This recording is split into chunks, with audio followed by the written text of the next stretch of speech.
Alright, so I found this at the Dollar Tree, and if you can't tell, I'm shopping at Dollar Tree, so I'm going to put that in my basket. I also found this, but I ended up not getting it. I found something cheaper that holds my phone up just as well. I'm surrounded by laundry detergent and bleach, so there's kind of an odd smell. I did find this movie. It's called Satellite Girl and Milk Cow. It's just very weird. I mean, honestly, look at this. It looks kind of insane.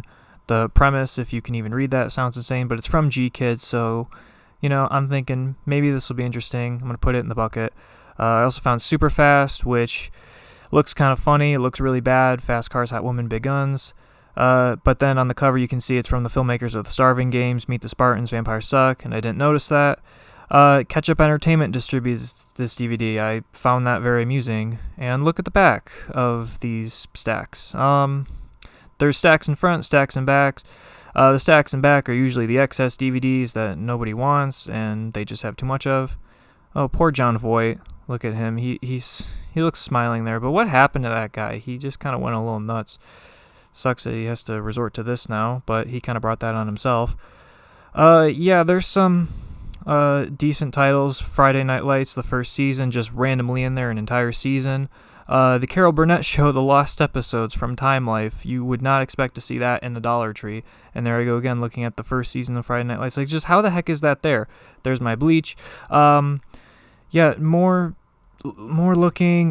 They have Sesame Street spoofs. They have In the Heights on Blu-ray, so that's actually pretty interesting. Satellite Girl Milk Cow on Blu-ray instead of DVDs, so I decided to get that on Blu-ray instead. Just more excess copies of things. And Little Woman. They don't have Little Woman from 2019 or even 1994. It's from 2018. So, if you're looking for the modern update to celebrate the 150th anniversary, there you go. You can get it at Dollar Tree. Maybe. I don't know. Everyone's different. Because I don't think other Dollar Trees have as many G Kids titles as this one does. I mean, Fireworks from G Kids. Granted, it's not a well-known title, but it's still an anime title nonetheless. But then it's buried among Straight Outta Oakland. But, sometimes there's good stuff, like actual Hollywood stuff. Atomic Blonde and Lucy, a double feature. Doesn't interest me, but will probably interest someone. And I don't know who's interested in Monster Family 2 or The Dog Knight and Felix and the Hidden Treasure, but I don't know. That just must be what they have. Three Identical Strangers, you can see at the bottom there. I already bought that previously, so I'm not getting it here, but I dropped the high note. It's on Blu-ray. I have no idea what it's about, but we'll just put it there, whatever. But they have Wings, an entire season of Wings. If I knew anything about this show, I almost would get it. I'd almost be tempted to get it, but I know nothing about it, but maybe someone in the area does, so I'll just I'll leave it out in the open. Make sure someone can see it. Someone will walk around this aisle at one point and be like, oh my god, Wings, I remember that show. And I want the right person to find that one. It's the only copy. They also have Harry Potter, but do not be fooled. It is not a real Harry Potter movie. It is Harry Potter, A History of Magic, a BBC documentary. So, but, I mean, not all of it's that bad. You just got to look, and I pretty much make myself look everywhere and look in every single row, behind every single stack. And because sometimes you miss stuff the first time around, like this, Big Fish in Begonia. I didn't see it the first time, but I saw it the second time around. So, and I'm looking back at this. I'm very tempted to get it because this description's making me laugh. Not because it's actually funny, but just because it sounds so horrible. You almost get curious, but then you see it's written and directed by Jason Freeberg and Aaron Seltzer, who are just notoriously terrible writer-directors of spoof movies. So, whatever kind of bad movie intrigue I had is just gone. I'll designate it to the back. I'll be buying the ones you see in the bin, and I'll see you at home. Alright, so this is the pickup portion of the video. You've probably already seen what I got, but I'll just recap anyway. In the Heights on Blu-ray, I have not seen it, but I heard it was good, and therefore for $1.25, I'll take a chance. Why not?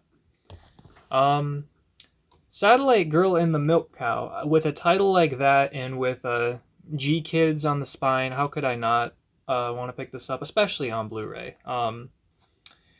I've not heard of this. I know nothing about it, but it just sounds very audacious. I mean, there's a toilet paper roll as a character that, at the very least, I'll get an interesting anime. I don't think it will be a boring one. It might not be great, but hopefully it at least is memorably weird, or at least weird enough to get a few laughs out of. But I don't know. A loser 20-something at a cafe open mic being turned into a farm animal, and a powerful wizard being turned into a roll of toilet paper, the all-consuming incinerator monster, a pig witch. I mean, for the premise alone, I think I had to get it. Next is Richard III. I've seen this once. I think I was probably like 14. I want to say I was about 14, no younger than like 13. It was like 13 or 14 when I watched this. It doesn't really matter. But I remember not liking it, actually. I remember disliking it. I don't think I found it really bad. I just thought, this is kind of boring. It's not for me. But it's one of those ones I've wanted to rewatch for a while, even before finding it today. If it's a really bad film, or if it's a film that's just boring and I don't care for it, I usually just leave it at that. I don't try to rewatch it or gauge my second thoughts. But if this is one of those movies that I have wanted to rewatch for a few years now. I don't know if my feelings on it will change, but maybe I'll at least, I don't know, appreciate the Shakespearean storytelling. I don't know. And this is why you go to like stores where DVDs are cheap. The thrift stores, the Dollar Trees. There's a lot of crap, but sometimes there's some good sprinkled in. And just absurdly random titles sprinkled in. The Carol Burnett Show, The Lost Episodes. I think this is out of print. And if it's not out of print, it's at least going to be pricier because it's a Time Life, and they're usually online exclusive or retailer exclusive. So at the very least, I'm interested to see what's on this disc. Next is a movie I've heard of, but I know nothing about. Big Fish and Begonia. I think that's how you pronounce it. Begonia? Big Fish and Begonia. I've heard of it. I do really know like nothing about it though. All I know is the title. So it looks visually interesting, at least. Maybe there will be that. But maybe it'll be really good. I'm not sure. And then last but not least is Outbreak and Contagion. I have seen Outbreak. I do really like this movie.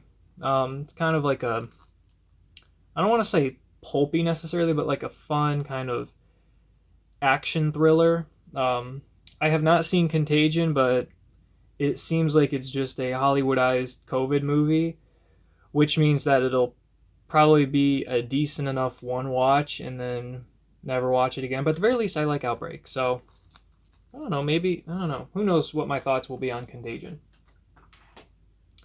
But that is all of them. It's always good to look around and get a few chuckles at the really weird titles that they have, most of which you didn't even know existed. But either way, it's entertaining, and it fuels me. I need that. I have that in my blood to just look at a bunch of movies from time to time. It's good to do. It feels good to me. It doesn't matter what place it's at. I just need to do it.